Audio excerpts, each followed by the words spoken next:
시간 시작합니다. 티몬과 위메프에 이어서 지난주 금요일 가구와 가전제품 등을 판매해온 온라인 쇼핑몰인 알레츠가 돌연 영업을 종료했는데요. 문제는 수백억 원의 미정산 문제가 불거지면서 제2의 TMF 사태로 이어질까 우려가 되고 있습니다. 지금이라도 더 큰 피해를 막기 위해선 자본 잠식에 빠진 온라인 플랫폼에 대한 관리 감독이 시급해 보이는데요. 잠시 후 티몬과 위메프 피해에 대한 수습 상황 살펴보고요.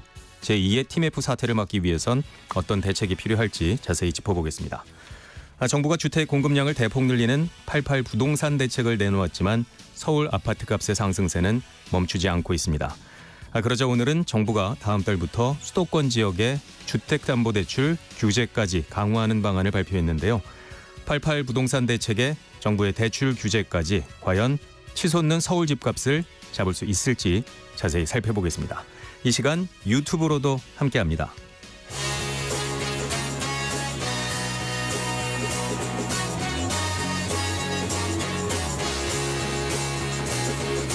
경제 시야를 넓혀드립니다. 투자의 지름길을 안내합니다. 돈 되는 정보를 발견하는 시간. KBS 1라디오 경제쇼. 네, 먼저 오늘의 경제 뉴스 정리해드립니다. 경제 뉴스 브리핑 손석우 경제평론가와 함께하겠습니다. 어서 오십시오. 네, 안녕하십니까. 금융당국이 전격적으로 대출 규제를 확대하기로 했다고요? 네, 그렇습니다. 김병완 신임 금융위원장이 오늘 취임 후에 첫 은행권 간담회를 가졌는데요. 이 자리에서 전격적으로 발표를 했습니다. 내용은 이렇습니다.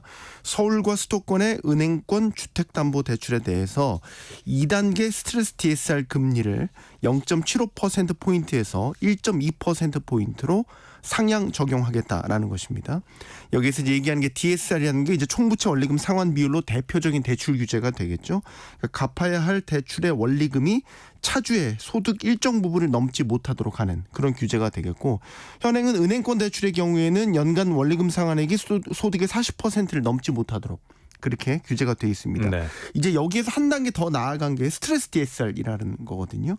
대출 한도를 결정할 때 적용하는 금리에 가산금리를 더해서 대출 한도를 더 줄이겠다라는 거죠. 그래서 올 초부터 1단계 스트레스 DSR이 적용됐고, 이제 가산금리가 더 올라가는 2단계 적용이 7월이었다가 9월로 연기가 됐습니다.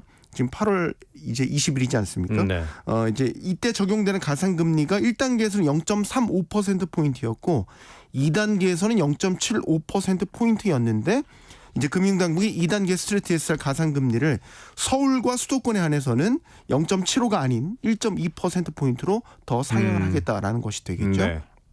그러니까 이번 조치로 줄어들게 된 대출 한도를 보면 이제 시뮬레이션을 돌려보면 이렇습니다. 소득 5천만 원 차주가 만약에 30년 만기 대출을 받는다. 대출이자는 4.5%의 변동금리로 대출을 받을 경우에는 스트레스 DSR 도입 전 한도가 3억 2,900만 원이었거든요. 네. 이제 9월부터 서울과 수도권의 주담대를 받게 될 경우에는 2단계가 적용이 돼서 2억 8,700만 원으로 한도가 약 4,200만 원가량 줄어들게 됩니다. 네. 반면에 이제 지방인 경우, 비수도권의 경우에는 3억 200만 원까지 대출을 받을 수 있어서 한도가 2,700만 원가량 깎이는 것으로 추산됐습니다. 서울과 수도권 지역에서 대출을 조여서 집값이 오르는 것을 좀 완화시키겠다, 이런 뜻인가요? 네, 정확합니다. 그러니까 집 살 때 받는 주택담보대출이 매달 지금 5조 원가량 늘고 있고, 이게 서울 수도권의 집값을 자극하는 요인이라고 보고 있는 거죠. 네. 그래서 이제 은행들에게 대출 총량 관리를 통해서 대출 수용을 억누르고 있기는 한데, 그래서 최근 은행들이 보시면은 연달아 대출 금리를 올리고 있었지 않습니까? 그런데 이제 이것만으로는 역부족이라고 판단을 한 거죠. 그래서 스트레스 DSR의 가산 금리를 높이는 방식으로 서울과 수도권의 대출 한도를 좀 줄여보려는 이런 핀셋 규제를 택한 것으로 해석이 됩니다. 네. 집값이 좀 잡힐까요? 역부족일 것이란 지적이 많이 나오고 있기는 합니다. 왜냐하면 네. 일단 88 공급 대책을 통해서 당장 집값 집에 이제 주택 공급을 좀 늘리겠다라는 메시지를 시장에 주긴 했지만, 이게 문제는 당장의 집값 오름세를 진정시키는 데는 좀 한계가 있거든요. 그러니까 지금 당장 발등에 불을 꺼야 되는 상황인 거죠. 오늘 한국은행이 발표한 소비자 동향조사 결과를 보면 여기 이제 항목 중에 주택가격 전망 지수라는 게 있습니다. 이게 2년 10개월 만에 최고치로 치솟았거든요. 이거는 1년 후에 집값이 오를 것이라고 보고는 소비자가 그만큼 더 늘었다라는 뜻입니다. 결국에는 시장 내에 매수 심리가 지금 강하게 발현되고 있다. 이렇게 해석을 할 수 있겠고, 이런 과열 매수 심리를 시키기 위해서는 일단은 대출 핀셋 규제를 꺼내는 것으로 보이고요. 이게 지금 대출 증가세를 꺾기 위한 그 고육지책인데 이걸로도 만약에 안 된다. 라고 하면 추가 대책도 내놓을 수 있습니다. 예를 들면 서울자치구 내에 투기 과열 지구를 확대하는 이런 카드까지도 꺼내들 수 있겠죠. 그렇군요. 오늘 국회에서는 여야 합의로 전세 사기 특별법이 국회 소위를 통과했죠. 네, 국토교통위원회 이제 국토법안 심사 소위에서 오늘 전세 사기 특별법을 여야가 합의 처리를 했습니다. 그래서 내일은 이제 국토위 전체 회의를 거치게 되고요. 오는 28일 본회의 통과를 목표로 하고 있습니다. 전세 사기 피해자에 대한 지원 방식을 놓고 여야 간에 첨예한 의견 대립이 있었죠. 네. 그래서 더불어민주당이 주장했던 게 선구제 후회수 방식의 를 계속 주장했던 거고, 그런 내용을 골자로 한 특별법 개정안을 단독 처리를 했지만 결국 윤석열 대통령이 거부권을 행사하면서 폐기가 됐고요. 이에 따라서 지금 정부가 중재안을 내놓은 건데, LH가 전세 사기 피해 주택을 경매에서 매입을 해서 이걸 공공임대주택으로 공급할 때 임대료를 지원하는 안을 내놓은 겁니다. 그래서 여기에 대한 공급 대상은 전세 사기 피해자들이 우선적으로 공급 대상이 되고요. 경매 차익을 임차료로 지급을 해서 최장 10년간 무상으로 거주할 수 있도록 하는 것이 골자고, 이거를 민주당이 받아들이면서 이번에 여야 합의 처리가 됐다고 볼 수 있겠습니다. 그렇군요. 원달러 환율이 큰 폭으로 떨어지고 있는데요. 5개월여 만에 최저치까지 떨어졌죠. 네, 지난달만 해도 사실 원달러 환율이 강달러 기조 속에서 1370원, 1380원대를 오고 갔거든요. 그런데 이제 이달 들어서 미국 중앙은행의 금리 인하 환경이 조성되면서 달러 약세 전망이 우세를 보였고요. 이에 따라서 환율이 지금 큰 폭으로 하락을 하고 있습니다. 오늘자 기준으로 원달러 환율 현재 1330원대에서 거래가 되고 있습니다. 오늘 거래 초반만 해도 전일 역의 환율을 반영을 해서 전 거래일 종가보다 2.2원이 내린 1331원에 개장을 했고요. 오전 10시 무렵부터 또 추가 하락하기 시작해서 1320원대까지 더 떨어졌거든요. 이게 장중 기준으로 5개월 만에 최저치가 되겠습니다. 그래서 원달러 환율이 이제 떨어지는 것도 있지만 달러의 전반적인 움직임을 볼 필요가 있는데, 지금 원달러 환율뿐만 아니라 주요 주요국 통화 대비 달러와의 약세도 지금 심화하고 있습니다. 그래서 주요국 통화 대비 달러의 가치를 나타내는 게 달러 인덱스인데 지금 100일 정도를 기록을 하고 있거든요. 이 달러 인덱스가 100일까지 떨어진 게 올 초 이후 처음입니다. 최저 수준입니다. 올해 상반기 내내 104에서 105 정도 수준을 유지를 하면서 달러 강세를 계속해서 유지해 왔거든요. 네. 이렇게 달러화가 약세로 돌아섰다는 거는 일단 우리 원화뿐만 아니라요. 일본 엔화라든지 중국 위안화 같은 아시아 통화의 전반적인 상대적 강세가 부각되고 있는 시기로 볼 수 있겠고요.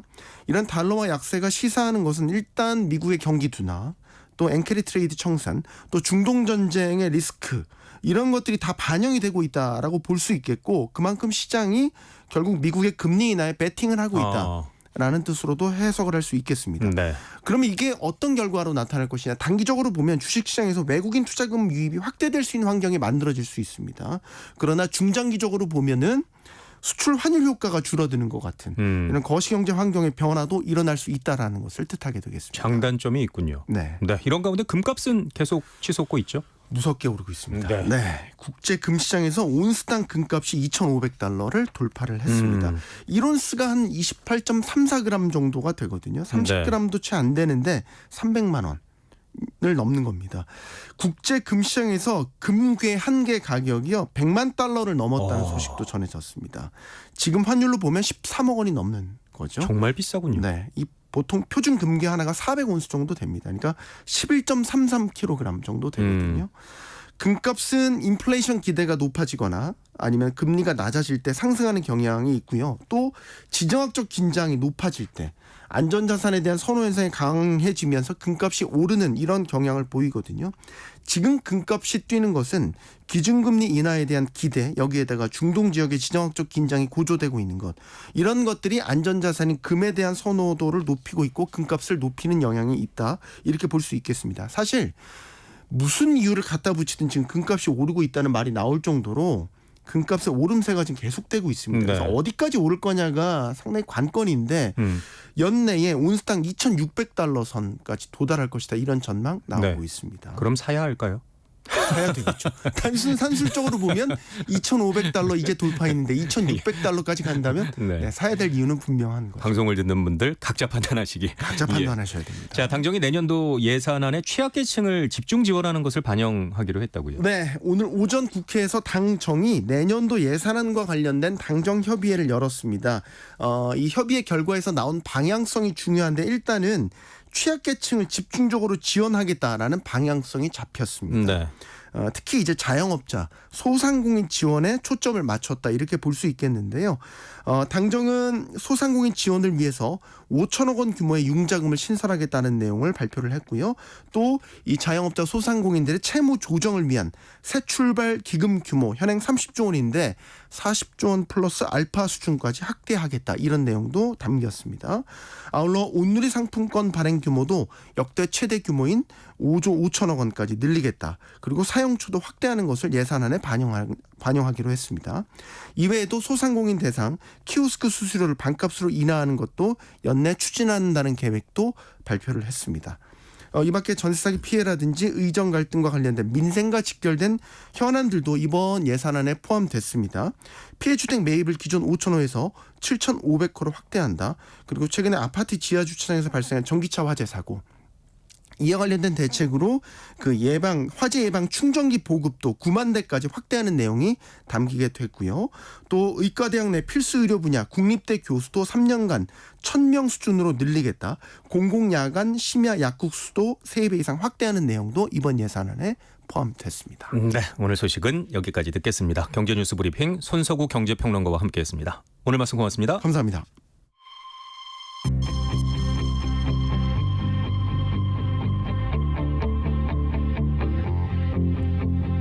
경제 전문가의 원포인트 레슨. 꼭 알아야 할 정보와 이슈를 알기 쉽게 풀어드립니다. 대한민국 경제 고수와 함께 투자의 맥을 짚는 KBS 1라디오 경제쇼. 진행의 성기영 아나운서입니다. 네, 어제부터 소비자원이 티몬 위메프에서 상품권을 구매하고 환불받지 못한 피해자를 대상으로 집단 분쟁 조정 신청을 받았는데요. 하루 만에 1,700명 넘게 신청을 했다고 합니다. 이렇게 티메프 사태 피해도 수습이 안 되고 있는 상황에서 또 다른 온라인 플랫폼이 문을 닫으면서 수백억 원의 미정산 피해가 또 이어질 것으로 보이는데요. 문제는 제2의 티메프 사태가 벌어지는 것이 아닌지 우려가 커지고 있습니다. 자세한 얘기 이정희 중앙대 경제학부 교수와 함께 나눠보겠습니다. 어서 오십시오. 안녕하세요. 자, 우선 티몬 위메프 사태에 대한 내용부터 짚어보죠. 논란이 됐던 상품권 피해에 대해서 어제부터 한국소비자원이 집단 분쟁 조정 신청 절차에 착수를 했다고 하는데요. 현재까지 티메프 사태 현황 먼저 좀 짚어주시죠. 네, 티메프 사태는 지난 7월 8일이죠. 7월 8일 날 온라인 오픈마켓인 위메프가 그동안 이제 판매대금 미지급 문제가 이제 터졌어요. 네. 판매대금이라는 것은 판매자가 판매한 대금을 온라인 플랫폼 중개 플랫폼이 가지고 있다가 이걸 이제 정산을 해야 되거든요. 네. 사실은 빨리 정산을 해야 되는데 이 정산 기간이 상당히 이제 길고 특히 이제 이 티메프 같은 경우는 정산 기간이 뭐 길게는 2달까지. 그러니까 판매 대금을 한 2달 동안에 못 받고 있는 거죠. 지금 판매업자한테 주지 않고 네네. 이 통신 중개업자가 이제 지고 있었던 거죠. 근데 그냥 가만히 지고 있었으면 괜찮은데 이 돈을 이제 뭐 지금 돈이 없어진 거죠. 판매 대금이 없어졌으니까. 근데 판매 대금이 없으니까 이제 정산을 어쨌든 뭐 2달이라도 2달 후에라도 받으면 정산을 해줘야 되지만, 되는데 예. 돈을 못 돌려주는 사태가 이제 발생을 한 겁니다. 해봤더니 이제 판매 대금이 이제 없어졌다. 이런 문제로 시작이 됐는데 결국에는 뭐 이 부분은 그 모기업이 이제 Q10이라고 Q10은 싱가포르 베이스의 온라인 업체인데요. 이 업체가 국내에서 그 동안에 이제 그 최근에 가장 뭐 2022년도부터 22년 뭐 티몬 그다음에 위메프 뭐 계속 인수를 합니다. 인수를 해서 올 초에는 미국의 온라인 쇼핑몰 위시라는 온라인 쇼핑몰도 인수를 하고 또 4월 달에는 AK몰까지 인수를 합니다. 그러니까 요 짧은 시간 동안에 한 5개의 글로벌 국내 외국까지 합쳐서 한 5개까지의 어떤 그런 이런 온라인 쇼핑몰을 인수를 사실 했죠. 이런 게 자금난이 많이 이제 부딪혔겠죠. 거기다가 네. 큐익스프레스라는 그 계열 물류회사를 미국에다가 이제 상장을 준비하고 있었습니다. 뭐 이러는 과정에서 아마 이 많은 자금이 필요했지 않았을까. 이럴 때 이제 이 판매 대금 이미 벌써 구영배 대표는 이 판매 대금 일부를 그 인수하는 자금으로 썼다고 빌려 썼다라고 뭐 실토를 했는데 자 이렇게 보다 보니까 판매자가 지금 대금을 지금 못 받아서 엄청나게 피해를 보고 있고요.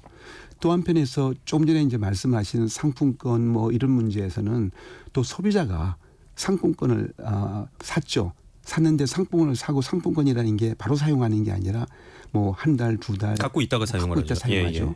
사용하는데 이미 나는 돈을 지불하고 상품권을 구매했는데 이제 이 문제는 이 상품권을 판매한 이 판매 대금을 이 상품권 이 쇼핑몰이라든가 뭐 예를 들어 백화점에 또 여행사한테 줘야 되는데 주지도 않으니까 이러니까 그쪽 업체는 이제 이 상품권을 못 쓰게 만드는 거 네. 막죠. 이게 사용 정지를 시키죠. 이러니까 소비자가 그러면은 내가 지금 돈을 이미 지불했나 나는 아직 이 서비스를 사용도 못했는데 이러니까 이제 환불해달라. 이렇게 이제 그러니까 집단으로 환불 이런 상황이 생겼죠. 그래서 이제 소비자원에서 지금 우리가 50인 이상이면은 집단 분쟁 조정을 대행해 줄 수가 있습니다. 그래서 지금 이제 집단 분쟁 조정을 특히 숙박, 여행 뭐 이런 부분에 대해서 이제 실시를 하고 있고요. 또 이번에는 상품권에 대해서도 집단 분쟁 조정을 신청을 지금 받고 있는 중에 있습니다. 네, 말씀하신 것처럼 가장 우려가 되는 부분이 티몬 위메프의 판매자와 소상공인의 피해 규모일 텐데요. 미지급금 규모 등 피해 규모는 어느 정도로 추산이 되고 있나요? 네, 지금 중소기업 주로 이제 판매자들은 중소기업과 소상공인이 많습니다. 이 오픈마켓에. 근데 지금 이 셀러들 판매자들의 피해 규모를 살펴보니까 지난 5월까지 판매 대금 미정산 규모는 한 2,800억으로 지금 알려져 있는데요. 네. 문제는 지금 6, 7월분 미정산 대금이 있습니다. 6, 7월분에 판매가 이루어졌거든요. 6, 7월 달도. 근데 이걸 합하면은 지금 약 1조 원 규모라고 알려져 있습니다. 그래서 만약에 6, 7월분도 이거는 거의 미정산 됐을 가능성이 많고 하기 때문에 그렇다 그러면은 전체적으로 미정산 규모가 1조 원에 가까울 수가 있다. 이렇게 지금 알려져 있고요. 또 뭐 여행사만 들어보니까 여행업계만 판매대금 미정산 내가 여행업계가 그 이제 소비자가 여행 상품을 사서 여행을 다녀왔는데도 네. 이제 그 여행 이 대금을 이미 소비자는 지불했죠. 그렇죠. 그런데 이 중개업체가 이걸 이제 다른 데 써버리고 만약에 돌려주지 못하는 이런 게 지금 1천억 정도가 있다는 겁니다. 이런 정도로 알려져 있기 때문에 이게 또 한편에 소비자 피해도 지금 분쟁 조정 지금 이제 신청을 하고 있지 않습니까? 이런 걸 따져보면은 이 피해 규모는 엄청나게 이게 직접적인 피해 규모만 말하고요. 네. 또 간접적으로 피해도 예를 들면은 이런 지금 사태가 발생하면서 또 중소 이런 플랫폼들은 지금 무너지고 있거든요. 왜냐하면은 소비자들이 이제 나는 신뢰를 떨어졌다 보니까 그러니까 이제 거래가 이루어지지 못하고 이러면서 무너지고 있고 뭐 이러면서 상품권도 지금 잘 안 팔리고 있죠. 그러니까 지금 온라인 쇼핑몰에서 상품권 판매가 뚝 떨어졌습니다. 이러니까 전체적인 매출도 떨어질 수밖에 없는 뭐 이렇게 파급이 확산되고 있는 상황이다라고 하겠습니다. 연쇄적으로 피해가 더 커지고 있는 네, 느낌인데 그렇습니다. 이런 와중에 인터파크 커머스도 법원에 기업 회생 절차 개시를 신청을 했다고요. 네, 그렇습니다. 큐텐의 계열사죠. 네. 큐텐이 이제 티몬하고 위메프만 인수한 게 아니라 인터파크 커머스도 인수하고요. 그러다 보니까 결국에는 인터파크 커머스도 독립적이지 못하고 그러면 이제 결국에는 큐텐의 그런 방만한 경영에 영향을 받았을 가능성이 크고 뭐 아마 그렇기 때문에 이렇게 또 기업 회생이라는 이런 신청을 또 하게 되는 상황이고요. 그러면 또 남은 AK몰 같은 경우는 자유로울까? 이것도 또 두고 봐야 될 안 좋은 영향을 부분입니다. 받겠죠. 네, 그렇습니다. 예. 네. 연쇄적으로 계속 무너지고 있다는 생각이 드는데요. 여기에 지난 주말 가구와 가전제품 등을 판매하는 온라인 쇼핑몰이 또 문을 닫았다고 하던데 미정산금이 수백억 원대라고 하던데요. 네, 이 알레츠도 이건 전문 이제 플랫폼 중개 플랫폼입니다. 주로 가구와 가구라든가 가전 전문을 주로 하고 있는데요. 이것도 중소기업 이제 규모이지만은 여기도 마찬가지로 이런 이 세일 어떤 할인율 같은 걸 많이 팔았기 때문에 이러면서 판매 대금이 좀 커졌습니다. 커졌는데 결국 여기도 마찬가지로 지금 TMF와 유사한 방식으로 거래를 한 게 아닌가. 그러니까 지금 사실 뭐 갑자기 영업 중지를 하고 사라져 버리고 말한 거죠. 이 부분은 뭐 정상적이라고 볼 수가 없지 않습니까? 네. 그러니까 그러면 판매 대금을 그러면 결국엔 판매자가 못 받게 되는 상황이 발생되고 아직까지 정확하게 어느 정도 규모인지를 지금 이제 좀 더 파악을 봐야 되겠지만 수백억 원대가 아닐 수도 있겠군요. 네, 더 많을 수도 있겠죠. 네. 그런데 그러면은 지금 이 알레치에서 끝날 건가? 그렇지 않을 가능성이 있다는 거죠. 이런 또 중소 중개 플랫폼들이 많이 있습니다. 또 많이 있는데 이들 업체들이 건강한 어떤 그런 이 재무 구조를 가지고 있는 업체도 있겠지만은 그렇지 못한 업체가 있고 또 판매 대금을 혹시나 또 엉뚱하게 이렇게 잘못 운용을 했다든가 이렇게 했을 경우라면 또 피해가 그쪽으로 불똥이 또 튈 수도 있다 이렇게 볼 수 있습니다. 네, 상황이 이렇다 보니 제2의 TMF 사태가 이어질까 또 우려가 되는데요. 작은 쇼핑몰은 물론이고요. 주요 이커머스의 플랫폼 중에서도 완전 자본 잠식 상태의 재무제표를 가진 곳들이 꽤 있다고요. 네, 대부분이 이제 이 플랫폼들이 이게 스타트업으로 많이 시작을 합니다. 스타트업 네. 창업으로 이렇게 시작을 많이 하기 때문에 그렇게 처음에는 이렇게 창업을 하면 이 플랫폼이 인지도도 약하기 때문에 이런 뭐 거래액이 작겠죠. 이렇게 되면은 투자를 많이 홍보도 많이 해야 되고 그러니까 사실 투자 자금이 없이는 이런 플랫폼이 제대로 굴러갈 수가 없습니다. 그러니까 이제 계속 투자금을 받는 거죠. 예. 그러면 그때는 어떻게 보면 지금 뭐 수익 관리를 하기보다는 외형 관리를 하게 됩니다. 외형 관리하게 되면은 그저 일단은 매출을 많이 올리자. 외형이 좀 많아져야 투자금도 계속 들어올 수 있고 그러니까 네. 일정한 기간 동안에는 수익 관리보다는 외형 관리라든가 이런 걸 통해서 성장에 중심을 두게 되고요. 이러면서 이제 투자금을 받아서 이것이 굴러가는 거죠. 굴러가는데 그러다 보니까 이 수익 관리가 제대로 안 되는 상태에서 이러다 보니까 투자가 만약에 제대로 좀 안 이루어지게 되면은 바로 그런 자본 잠식이라는 이런 상황을 맞이하게 되는 이런 좀 특성을 갖고 있다라고 볼 수 있겠습니다. 현재 이커머스 상황이 이런데 투자를 할 사람이 있을까 싶기도 하고요. 맞습니다. 투자가 지금 같은 경우는 사실 코로나19 사태가 터졌을 때 가장 어려웠던 중에 하나가 이제 이런 벤처 투자가 상당히 어려웠습니다. 네. 벤처 분야 창업이 투자가 많이 이제 이루어지지 못하고 있기 때문에 거기다가 지금 금리가 많이 올랐잖아요. 금리가 오르면 또 투자가 좀 위축되거든요. 이런 상황에서 여기 신뢰까지 잃어버리게 되면은 사실은 투자 자금이 좀 마를 수가 있다. 이럴 경우에 지금 자금 문제가 아주 위급한 상황이 될 가능성도 많다 이렇게 볼 수 있습니다. 네. 추가로 투자를 받지 못하면 향후 사업의 지속 가능성이 불확실해지는 것 아닐까요? 그렇습니다. 왜냐하면은 그동안에 어떻게 보면은 뭐 이익을 많이 내서 투자 어떤 여력을 많이 가지고 있으면 모르지만은 그동안에 대부분이 적자였고요. 적자가 누적된 적자가 많이 있고 투자를 받아서 또 계속 사업을 이어왔기 때문에 만약에 투자가 이루어지지 못한다 그러면은 뭐 바로 뭐 문을 닫아야 될 가능성이 많은 이런 업체들이 있게 되는 거죠. 네. 문제는 또 현재 이익을 내고 있는 이커머스 플랫폼도 뭐 그렇게 많지는 않다고요. 네, 사실 뭐 그렇게 이커머스에서 가장 대표적인 쿠팡만 하더라도 2010년도에 쿠팡이 창업을 했는데요. 지금 수익을 낸 이 시점은 사실은 뭐 얼마 안 됐죠. 예. 그러니까 그동안에 계속 투자하면서 외형을 키우고 투자를 해왔기 때문에 엄청나게 많은 뭐 재무적으로 본다 그러면은 영업 적자가 많이 오랫동안 이어져 왔던 거죠. 근데 이제 쿠팡 같은 경우는 투자 자금도 많고 여러 가지 뭐 그렇기 때문에 그게 버틸 수가 있었지.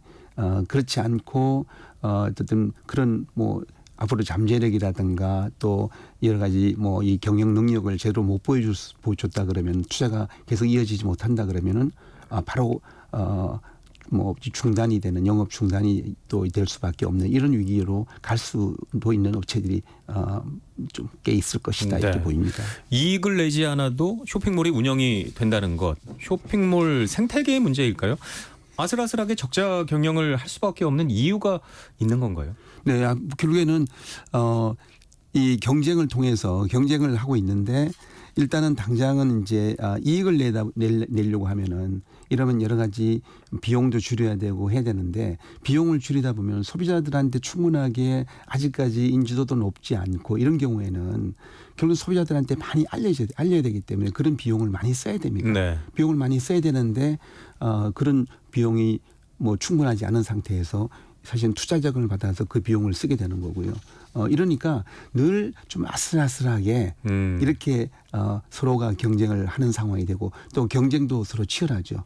이러다가 결국에는 투자가 이어지지 못하면 문을 닫게 되고 또 어느 정도 인지도가 높아지면 이제 그 인지도가 높아지는 업체가 아무래도 그쪽으로 고객이 쏠림 현상이 나타나고 이러면서 점점 그 경쟁의 숫자는 줄어들게 되는 것입니다. 계속해서 아슬아슬하게 진행이 돼 왔군요. 네, 그렇습니다. 문제는 이번 TMF 사태에서도 봤듯이 결국 사태가 벌어지면 그 피해는 고스란히 소비자와 소상공인들에게 돌아가게 되는 것이 아닌지 우려스럽거든요. 네, 맞습니다. 지금 이번에 TMF 사태에서 보듯이 피해자들은 바로 판매자들인 중소기업과 소상공인이 가장 이제 크고요.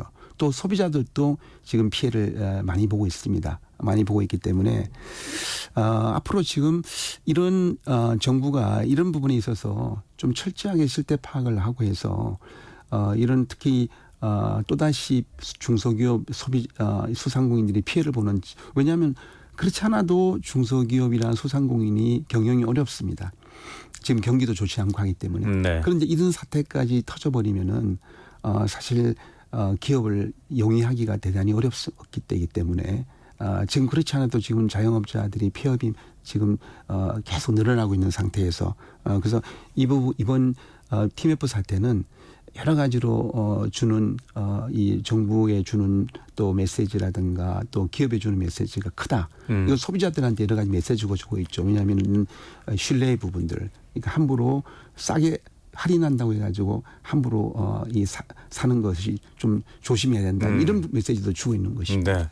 네. 이번 사태를 보면서 더 화가 나는 건 워낙 피해가 또 크다 보니까 플랫폼의 문제를 혈세로 막는 반복적인 행태가 벌어지는 건 아닌가 이런 생각도 들거든요. 네, 뭐 늘 그렇지만은 이제 우리 뭐 사태가 터지면은 이 사태를 터지게 한 장본인이 또 따로 있죠. 네. 따로 있지만은 일단 당장 이제 이 피해자들이 한마디로 뭐 길바닥에 낳는 이런 상황이 생기고 있지 않습니까? 네. 이런 경우는 막아야 되기 때문에 정부가 아마 긴급 유동성 어떤 이런 지원을 이제 하려고 하는 것 같습니다. 네. 그러면 왜냐하면은 어떤 상황인가 하면은 이런 판매자들은 사실은 뭐 돈 1, 2억이 아쉬운 상황인데 내가 10억이라는 돈을 판매 대금을 못 받고 있어요. 뭐 네. 2달 후에 주겠다 하니까 2달 후에 기대를 하는 거고 그럼 2달 동안은 자금이 부족하니까 은행에다가 이 판매 대금을 담보로 해서 선정산 대출이라는 걸 받습니다. 네. 이런 걸 받아서 그럼 이자까지 내면서 또 이걸 자금을 굴리고 있는데 문제는 이 판매 대금을 못 받게 되면 담보가 없어졌잖아요.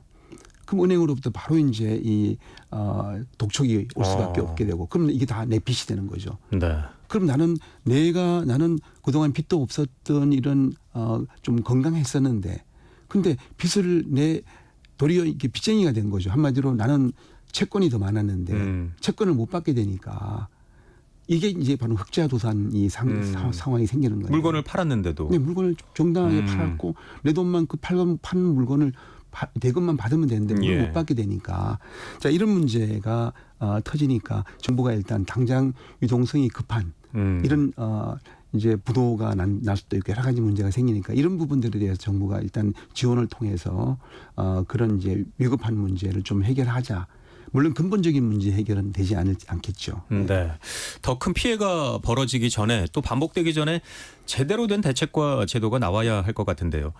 TMF 사태 이후에 수습 추이와 대책들은 제대로 진행이 되고 있을까요? 네, 지금 이번에 TMF 사태에서 가장 이제 주목을 받는 이 문제가 뭐냐면은 통신 판매 중개업이라는 현재 오픈마켓이라든가 이 오픈마켓 TMF가 오픈마켓인데요. 이들이 이제 통신 판매업이 아니고 통신 판매 중개업입니다. 직접 물건을 거래하는 게 아니라 물건을 거래하는 플랫폼을 만들어주고 거래를 하도록 하는 거죠. 하도록 하는데 그런데 이 중개업체가 판매 대금은 자기를 통해서 이제 전달이 되도록 하는 이런 구조를 갖고 있게 됩니다. 그런데 이제 그러다 보니까 이 판매 대금에 관련돼 가지고 이런 안전하게 관리를 해야 되고 빨리 또 정산을 해주도록 한다든가 이런 부분에 대한 어떤 그런 관리 감독이 좀 느슨했던 겁니다. 이 부분은. 그다음에 또 소비자한테도 이렇게 환불을 받는데 환불의 책임 문제라든가 여러 가지 문제가 왜냐하면 통신 이 중개업자 같은 경우에는 내가 소비자가 카드로 물건을 사면은 그러면 카드사에서 이제 이게 또 피지사로 대금이 옮겨가게 되고 피지사에서 다시 이제 플랫폼으로 옮겨가고 플랫폼에서 판매자로 넘어가야 되는 이런 과정이 사실은 복잡한 이 과정을 겪고 있습니다. 이러다 보니까 이 환불에 대한 책임이 누구한테 있느냐.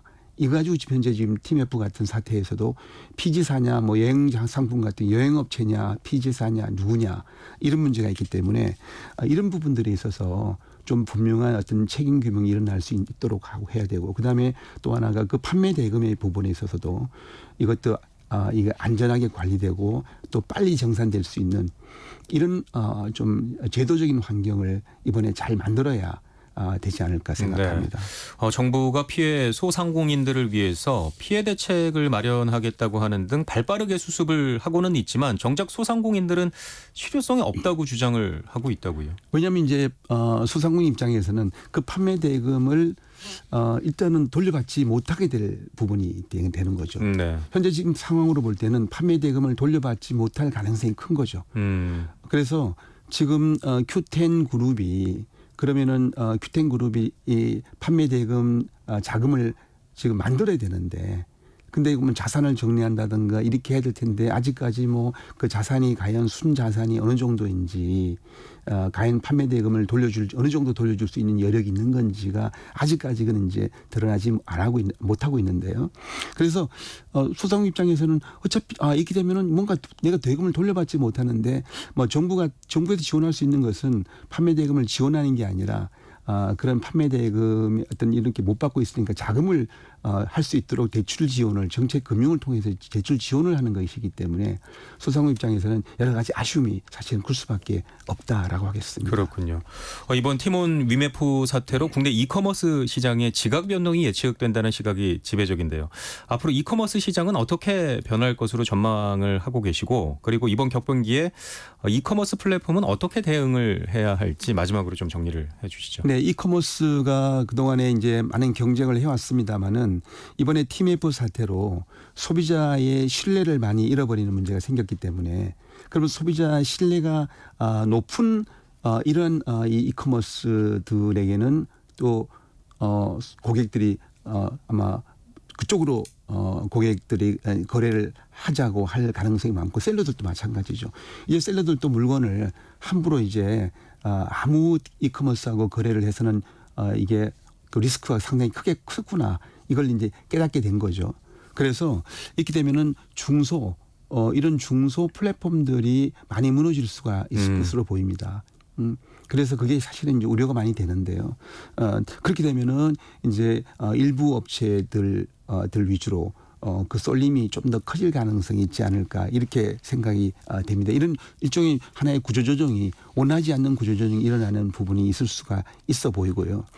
결국에는 이제 이번에 이 대응에 있어서는 지금 통신 이 판매 중개업이라는 이 플랫폼 분야에 여러 가지 뭐 이 분야의 업종도 여러 가지입니다. 이건 뭐 오픈 마켓도 있지만은 그다음에 배달 앱이라든가 숙박 앱이라든가 뭐 다양한 분야가 있기 때문에 이런 분야에서 이게 제도적으로 미비한 게 뭔지 이런 부분들을 이번에 잘 좀 살펴서 제도적인 어떤 그런 보안 장치를 제대로 좀 만들어야 되지 않을까 이렇게 보고 이게 바로 이제 이런 온라인상에서 거래가 좀 활발하게 이루어질 수 있는 왜 신뢰가 없으면은 거래가 위축될 수밖에 없습니다. 그렇지 않아도 우리 경제가 안 좋아서 거래가 활발하지 못한데 그런 이번에 어떤 그런 제도적인 개선 또 보완을 통해서 이런 일들이 다시 일어나지 않도록 해야 되지 않을까 생각합니다. 네, 경제 핫 이슈. 오늘은 자본 잠식에 빠진 이커머스 제2의 TMF 사태 가능성에 대해서 알아봤습니다. 중앙대 경제학부 이정희 교수와 함께했습니다. 오늘 말씀 고맙습니다. 감사합니다.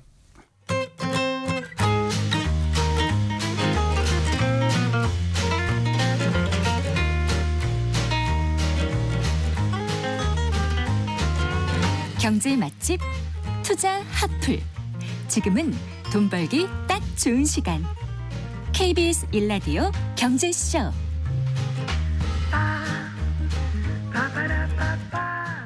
네, 이번엔 부동산 시각을 넓히기 위한 시간입니다. 부동산 흐름 한 뼘 깊게 분석해보고요. 한 발 빠르게 전망을 해보겠습니다. 우리은행 함영진 부동산 리서치 랩장과 함께하겠습니다. 어서 오십시오. 네, 안녕하세요. 네, 먼저 오늘 정부가 발표한 대출 규제 내용부터 짚어보죠. 수도권의 주택담보대출의 규제를 강화하겠다고 발표를 했죠. 네, 맞습니다. 오늘 금융위에서 상반기 주택담보대출 중심으로 가계부채가 늘어나고 있기 때문에 시장에 경각심을 주고 과도한 시장금리 인하 기대를 막기 위해서 스트레스 DSR 규제를 9월부터 강화할 예정에 있습니다. 스트레스 DSR 하면 이제 좀 궁금해하실 텐데요. 변동금리부 대출 이용 차주가 대출 이용 기간 중에 금리 상승으로 인해서 원리금 상환 부담이 증가할 가능성을 감안해서 총부채 원리금 상환 비율 산정할 때 일정 수준의 가상금리를 부과해서 대출 한도를 결정하는 겁니다. 9월부터 은행권의 수도권 주택담보대출에 대해서 스트레스 DSR 금리를 0.75%포인트 대신에 1.2%포인트로 상향 적용하고요. 좀 쉽게 예를 들어보면 연봉 5천만 원 정도 되는 차주가 주택담보대출을 받을 때 종전에는 한 3억 2,900만 원 정도의 대출을 받을 수 있었다면 이제 앞으로 만약 변동금리부 대출을 받으신다면 2억 8천만 원 정도로 대출의 총액이 줄게 되는 것을 말합니다. 대출의 총액이 줄어드는 움직임들이 있을 수 있기 때문에 시장에서 좀 촉각을 세우고 있습니다. 그렇군요. 지난 8일이었죠. 정부가 88 주택공급 확대 방안을 발표했는데요. 주택공급 종합대책을 내놓게 된 건 최근 서울을 중심으로 집값이나 거래량이 증가하는 것 때문이라고 봐야겠죠. 네, 맞습니다. 최근 주택시장은 서울과 수도권 일부 지역의 아파트 중심으로 가격 상승세가 지속되고 또 거래량도 꾸준하게 증가하는데요. 전세 사기 여파로 아파트 쏠림 현상이라든지 금리 인하 기대감 그리고 이제 주택 공급 부족 우려가 복합적으로 작용하면서 실소유자들이 주택 구매에 참여하게 된 것이 주요 원인으로 보여지고요. 아무래도 88 대책을 통해서 좀 불안해하고 있는 시장에 주택 공급 시그널을 확실히 좀 보내서 투기 수요도 막고 집값 안정 효과도 보겠다. 이런 것들이 정부의 정책안이라고 보여집니다. 네, 실제로 올해 들어서 주택 거래가 계속 늘어나면서 신생아 특례 제출 같은 정책자금 대출이 증가하고 또 주택담보대출을 중심으로 은행권 가계대출이 넉 달째 증가를 하고 있죠. 네, 맞습니다. 이제 한국은행이 지난 12일 발표한 이제 금융시장 동향에 따르면 7월 말 기준 예금은행의 가계대출 잔액이 1,120조 8천억 원입니다. 무려 한 달 전보다 5조 5천억 원 정도 증가했는데요. 이런 수준이 4개월째 이어지고 있습니다. 가계대출 종류별로 보면 전세자금 대출을 포함해서 주택담보대출이 882조 5천억 원으로 7월에서만 5조 6천억 원 정도 증가했는데요. 서울의 아파트 중심으로 거래가 꾸준한 편이기 때문에 이에 연동해서 주택담보대출 실행도 이어지고 있고요. 당분간은 이제 가계대출 증가세가 수도권 위주로 조금 늘어나지 않을까라고 보여지고 있습니다. 그렇군요. 88 주택공급 대책 주요 내용을 살펴보죠. 일단 핵심 내용은 어떤 걸 꼽을 수 있을까요? 아무래도 주택 공급 확대 방안이다 보니 이제 그 방향에 집중되고 있습니다. 우선 이제 정비사업 규제 완화를 통해서 도심 내 아파트 공급을 확대하고요. 그리고 비아파트 공급 시장 정상화 그리고 수도권의 공공택지 신속 공급 이제 그런 방법론으로 수도권 그린벨트 해제를 통해서 수도권의 신규 택지 발표를 앞두고 있는 상황입니다. 정부의 보관대로 된다고 하면 이제 향후 6년간 이제 수도권의 총 42만 7천호 플러스 알파의 주택을 공급하겠다는 것인데요. 이제 매년 따져보면 한 7만 호 정도씩 공급하는 것이라고 봐야 될 것 같습니다. 뭐 연내 수도권 아파트 매매 가격 상승 원인이 향후 주택 준공 물량 감소, 그러니까 입주 물량 감소 우려 때문에 발생됐고 또 전세 가격 상승에서 온 불안 심리라고 본다면 뭐 정부 입장에서는 단기간 가용할 수 있는 주택 공급 방안을 좀 총동원하는 분위기라고 할 수 있겠고요. 뭐 인허가가 올해 수도권이 많이 급감했습니다. 도심 내 비아파트 공급을 통해서 전세 가격 안정도 동시에 가져온다는 입장입니다. 네. 88 주택 공급 대책의 내용이 상당히 방대하던데요. 우선 재개발과 재건축 같은 정비사업 규제 완화책도 상당량 포함이 됐죠. 네, 그렇습니다. 이제 수도권 도심 내 신축을 공급하기 위해서는 결국 정비사업 규제를 풀 수밖에 없는데요. 정비사업 기간 단축을 끌어낼 수 있는 재건축 재개발 촉진법, 그러니까 일명 특례법 제정을 예고했습니다. 정비사업의 기본 계획과 정비 계획의 동시 처리, 그리고 사업 시행 계획과 관리 처분 계획의 동시 수립을 허용하고요. 그리고 정비 사업의 속도를 좀 높일 부분을 주목하실 만합니다. 그리고 사업의 동의율도 좀 높였는데요.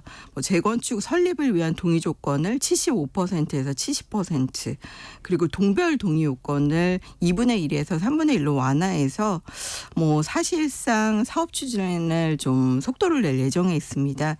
그리고 요즘에 이제 건자재 가격 인상에 따라서 시행 시공간 공사비 갈등이 굉장히 높은데요. 1000세대 이상 단지 같은 경우는 전문가를 파견해서 공사비 증액을 놓고 고조되는 분쟁의 강도를 일정 부분 조정해 줄 예정이 있습니다. 네. 3년 한시적이긴 하지만 정비 사업의 사업성을 높일 수 있는 최대 용적률을 법적 상한 기준에서 추가 허용하기로 했다고요. 네, 아무래도 용적률을 높인다는 부분들은 결국 정비 사업의 사업성을 높여준다는 의미로 해석할 수 있을 것으로 보여집니다. 역세권 같은 경우는 법정 상한의 1.3배죠. 그러니까 일례로 3종 주거 지역은 이제 390%까지 용적률을 상향해 줄 예정에 있고요. 그리고 일반 같은 경우는 법정 상한의 1.1배, 그러니까 3종 주거지역일 경우에는 330%까지 용적률을 추가적으로 허용해서 일반 분양을 늘리게 되면 전반적인 사업성이 좀 높아질 것으로 기대되고 있습니다. 이 외에도 재건축, 재개발 사업에 좀 유연한 추진이 가능하도록 전용면적 85제곱미터 이하의 소형주택 의무 공급 비율을 이제 폐지할 예정에 있고요. 이제 국회에 계류 중이긴 한데 이제 재건축 부담금 폐지도 지속적으로 추진한다는 것이 정부의 방침입니다. 이제 88 대책이 발표된 것이 얼마 되지 않았고요. 사실 이런 부분들이 전부 법 개정을 요하고 있습니다. 네. 이제 재건축 재개발 촉진법 제정, 그리고 도시정비법 개정안, 시행령 개정을 맞춰야 가능하기 때문에 그런 내용들이 이제 9월 국회에서 본격 진행될 예정입니다. 이제 재건축 재개발에 투자하시는 것은 좋은데 일단 국회 법 개정 속도를 좀 살펴보시고 실현 여부가 변수가 될 수 있기 때문에 지켜봐야겠군요. 네, 이런 부분을 지켜보실 필요가 있겠습니다. 네. 빌라와 연립 다세대 같은 비아파트 시장의 정상화 방안도 발표를 했죠. 네, 아무래도 이제 수요가 많은 수도권을 중심으로 공공신축 매입 주택을 2025년까지 11만 호 플러스 알파 집중 공급한다는 계획입니다. 이 중에 최소 5만 호를 최대 6년간 이제 임대 후에 분양 전환이 가능한 분양 전환형 신축 임대주택으로 공급해서 이제 무주택자의 내 집 마련도 도울 예정인데요. 일례로 전년도 도시근로자 월평균 소득의 130%. 자산은 한 3억 원 넘는 분들은 해당 주택에 청약을 하실 수 있겠습니다. 그렇군요. 실제로 비아파트 공급이 많이 줄었다고 하는데요. 아무래도 지난해 빌라 연립 다세대를 중심으로 한 전세 사기 이슈가 커서 그렇겠죠. 그럴 수밖에 없습니다. 일종의 이제 아파트 대체제 역할을 하는 것이 연립 다세대, 단독 다가구 주택인데요. 실제 지난해 전세 사기나 역전세 이슈로 피해를 입으신 분들이 18,000명을 넘어서기도 했었습니다.